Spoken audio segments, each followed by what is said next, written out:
The site Backpage.com, it's a classified ad site, has been shut down, and several top officials who worked there have gotten in trouble. They've been indicted over allegations that that site facilitated prostitution and child sex trafficking. You'd think feminists would be happy about this, and some are, but others are outraged by it. Women's March tweeted, quote, "The shutting down of Backpage is an absolute crisis for sex workers," that's the new term for prostitutes, "who rely on that site to safely get in touch with clients. Sex workers' rights are women's rights." Amy Peikoff is a talk show host and a feminist who supports keeping Backpage up, and she joins us today. Amy, great to see you. Hi, Tucker. Thanks for having me back again. So I know that you're a libertarian, which I don't agree with you, but I certainly respect it. I think it's an intellectually coherent way to look at the world.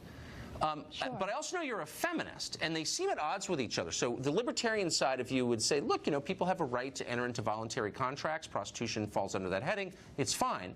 But the feminist part of you can't really believe that prostitution is empowering to women because it's the opposite of that. Right, but here's the thing. We're talking about government shutting down a website, and regardless of what you and I, Tucker, think ethically about prostitution and other types of sex work, the question to ask is whether it violates anyone's rights.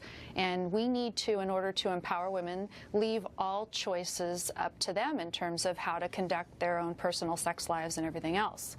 Right. That's the libertarian side, and I get that. I mean, again, I don't fully agree with it, but I think it's a reasonable thing to say. But the feminist position has nothing to do with that. The feminist position is about empowerment and dignity and not objectifying women, reducing them to their physical appearance, which is, of course, what prostitution does. It degrades women completely.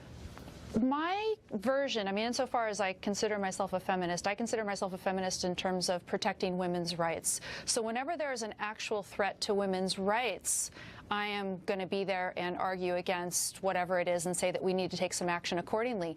But insofar as this website was just facilitating transactions having to do with prostitution or other types of sex work, then there's no rights violation, and you need to leave the choice up to the women. We're not going to, you know, it's not the American way to force a particular type of lifestyle choice on someone just because you disagree with it from your own ethical perspective. We need to back up and look at the perspective of individual rights. Right, but that doesn't mean that all, quote, lifestyle choices are the same. And I don't know why a feminist group like Women's March would describe prostitutes as, quote, sex workers. Many of them are really young. They're being pimped out by older men, sleeping with creepy. I mean, the whole thing is like disgusting. But you know, that That's problem would be only worse. That problem would be only worse, as I understand it, if they're not online opportunities for these women. And, you know, Tucker, there are two further kind of troubling implications of something like this, shutting down a site like Backpage.com. One is that it is in conjunction with a couple pieces of legislation that are also troubling, designed to remove content about sex off of the internet.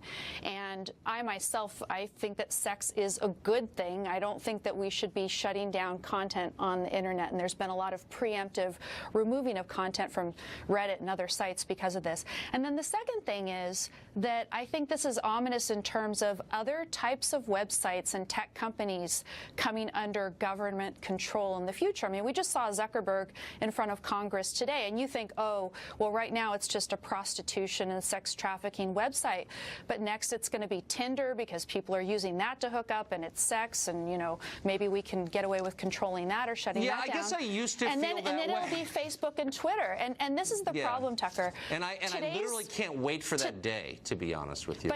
Well, okay, but today's websites, Tucker, they are not only the method of distributing content, including all of the content that is necessary to change the culture for the better, they also collect information about users. So it's a very different type of media. I'm aware of it, but let me just ask you. But we have to be very careful about putting that under government control, because I guess if you think the government is more sinister, I would not agree with you. I agreed with you 10 years ago, back when I was a mindless libertarian who thought that government was the greatest threat to our freedom. But government is elected. But we do not want to end up in Orwell's 1984. We do not want to end up in Orwell's 1984. And if you think that information is troubling in the hands of somebody who wants to make money, think of it in the hands of government. Which is elected, unlike Zuckerberg. But Amy, thank you. It's always nice to have you here. I like smart guests, and you are.